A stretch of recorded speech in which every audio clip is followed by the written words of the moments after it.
Bismillahirrahmanirrahim. Faslun ay hadha faslun fi bayani diyat wa hiya al-mal al-wajibu bil jinayati ala hurrin fi nafsi ay fi qatli nafsi al fi qatli qatli wa diyatu ala darbain mughalladatin wa mukhaffafatin la thalitha lahu فالمغلظة بسبب قتل الذكر الحر المسلم عبدا 100 من الإبل وال100 مثلثة. Bismillahirrahmanirrahim. Faslun ay hadha faslun ay hadha tegese utawi iki iku faslun fasal suci fi bayani diyat kang tetep ing dalem nerangake diyat. Wahia utawi diyat iku al-malu bondo al-wajibu kang wajib. Wajib kena apa? Bil jinayah ala hurri atase wong kang merdeka fi nafsi ay fi qatli nafsi ing dalem mateni awak-awakan au qati au ay fi qatli atau ing dalam mugel anggota. Wadiyah tulan utawi dia iku ala borbaini tetap ing atase rong macam. Mughalladatin rupanya diat mughallabah tegese diat kang dipotake. Wa mukhaffafatin lan diat mukhaffafah tegese diat kang den entengake. La thalitha ora ono diat kang kaping telu iku maujud lahma kedua korban.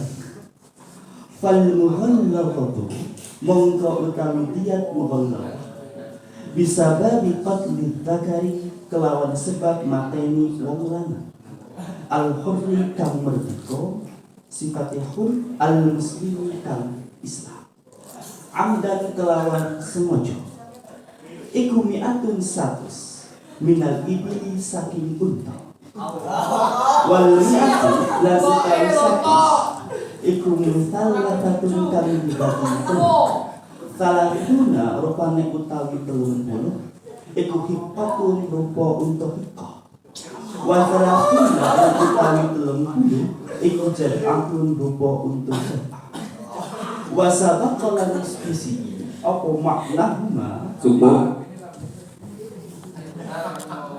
Bismillahirrahmanirrahim.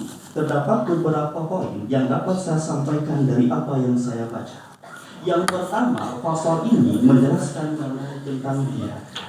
Pengertian daripada diyat sebagaimana yang disampaikan oleh Syekh Ibn Qasim Al-Ghazi dalam kitabnya ini adalah harta yang wajib untuk diberikan sebab ada jinayah ataupun tindak kriminal kepada seseorang, entah itu membunuh ataupun menghilangkan anggota tubuh. Wadiyatu ala borbain, ternyata diyat ini ada dua macam. Mughalladatin wa mukhaffafatin la thalitha lahuma. Yang pertama itu adalah diyat mughalladah. Yang nomor kedua itu adalah diyat khaffafah. Oleh karena diyat ini terbagi menjadi dua bagian, maka tidak ada diyat yang nomor 3.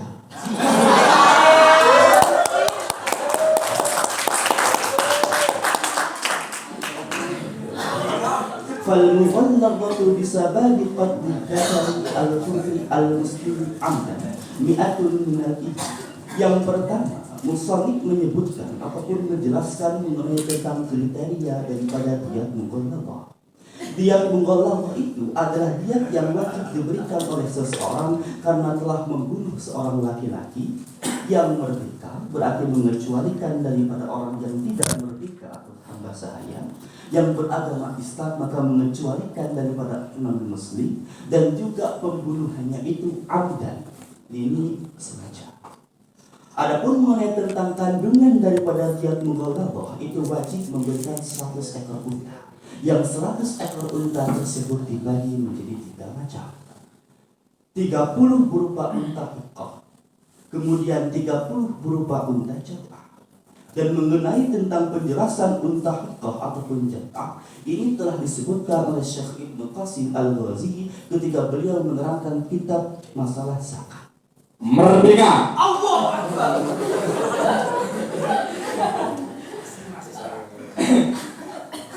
Ya Allah ya Karim.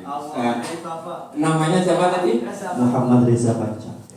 Dari mana? Saya asal dari Jawa Syarqiyah, Jawa Barat. Garut. Ya. Kabupatennya apa? Kabupaten Garut. Garut ya, dari Garut teman kita. Kita kasih semangat dulu. Ya Allah, ini dari suaranya ini membuat kita itu melayang-layang. Andai kan saya ini sebagai seorang perempuan, mungkin itu mata saya tertuju pada matanya. Ya, kita tarik nafas dulu kepada pertanyaan.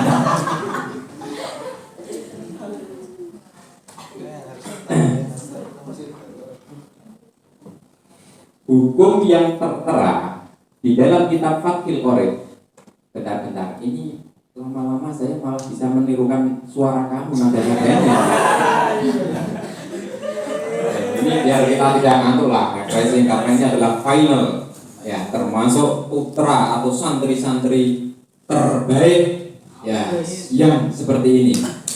Insya Allah semua yang ikut menjadi peserta di dalam perlombaan ini, insya Allah akan menjadi putra-putra bangsa yang insya Allah manfaat barokah. Ya, termasuk panitianya juga. Insya Allah.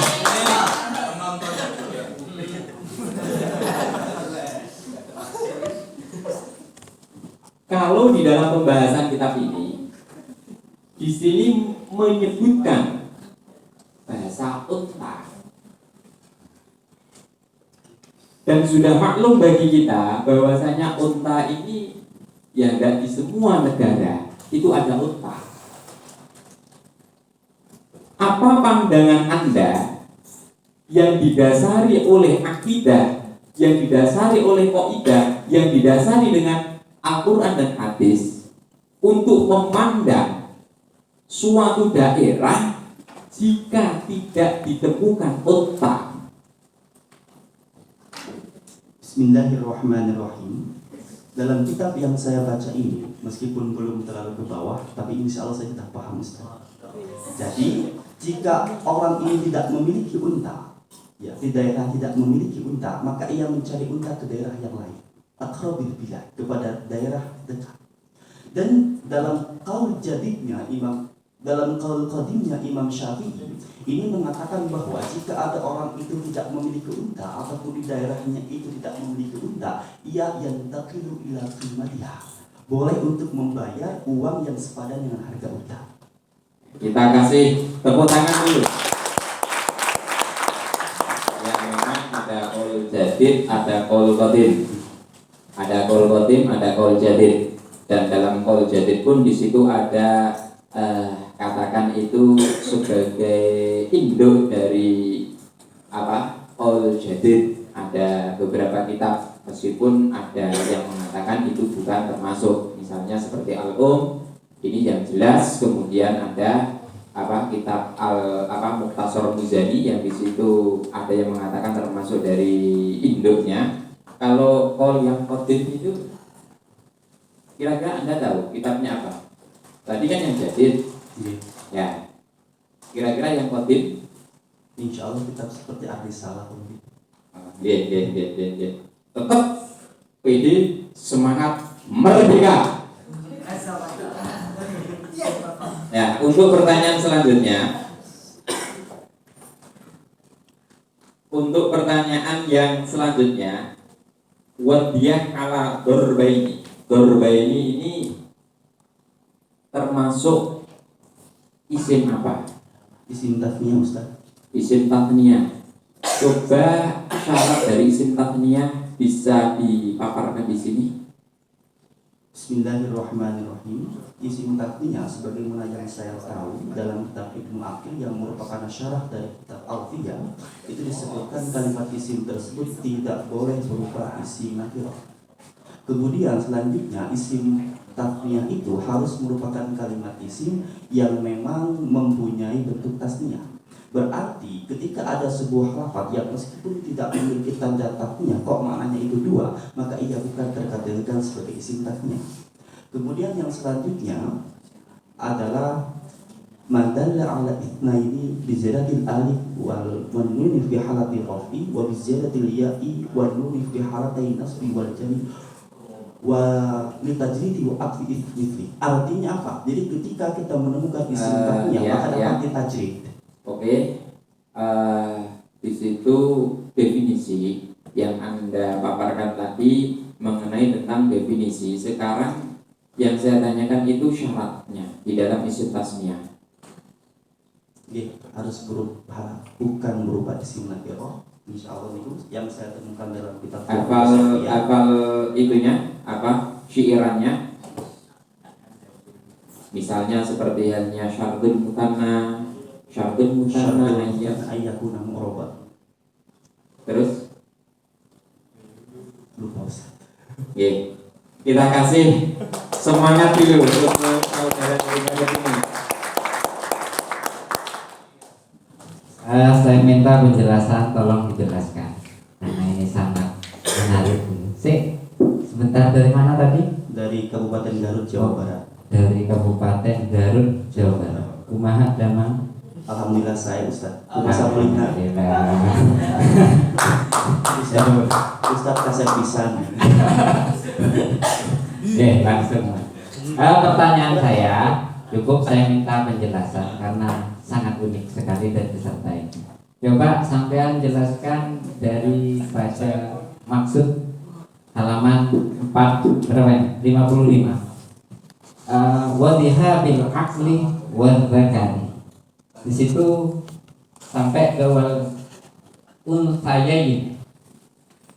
Dari pemaparan yang Anda jelaskan dari awal, coba sampai uraikan. Terima kasih. Bismillahirrahmanirrahim. Karena pasal yang saya baca ini menjelaskan mengenai tentang dia, maka dia ini berhubungan dengan tindak kriminalitas. Tindak kriminal ini bisa berupa membunuh dan juga bisa menghilangkan anggota tubuh ataupun memutilasi. Termasuk di antara nantinya itu yang masuk dalam kategori dia fitarfin ataupun menghilangkan anggota tubuh. Ini seperti menghilangkan kemaluan seorang laki-laki. Di sini katakan as-salimi, yakni kemaluan yang masih berfungsi. Walau rasagiri wa syaikhi wa amin, dan juga zakar ataupun kemaluan dari seorang laki-laki tersebut, meskipun kemaluan ini berasal daripada anak kecil ataupun orang yang sudah tua renta ataupun orang yang lumpuh. Dalam hal ini adalah lumpuh tidak bisa ereksi, tidak impoten istilahnya itu. Ketika dihilangkan oleh orang lain, tetap mewajibkan seseorang ini untuk membayar dia. Termasuk juga diantaranya itu adalah dihabil akli, yakni menghilangkan akal. Yang mana sebagaimana kita ketahui bahwa akal ini merupakan sesuatu yang vital yang terdapat dalam jiwa seorang manusia. Ketika akal dihilangkan, maka nantinya itu harus ada dia. Dan begitu pula di sini dikatakan itu besar gitu. Pertanyaan terakhir seputar nahu. Di dalam lafaz wadhiha bil aqli, di situ ada teks fa'inzal. Fa'inzal itu merupakan amil yang bisa ditasrif ya. Lafaz zala di situ sifatnya apa? Fi'il madi. Fi'il madi binanya Bina ajwaf. Bina ajwaf. Kenapa bina ajwaf? Karena li'anna aina fi'ilhi harfun min hurufil ilah. Karena ain fi'ilnya berupa huruf daripada ilah. Datangkan bait yang menjelaskan tentang bina ajwaf. Oh itu iya. ayyakun bi ba'd halimati tatah fasam mithal fasam mu'talan mithal rawadah. Oke, terima kasih. Tepuk tangan.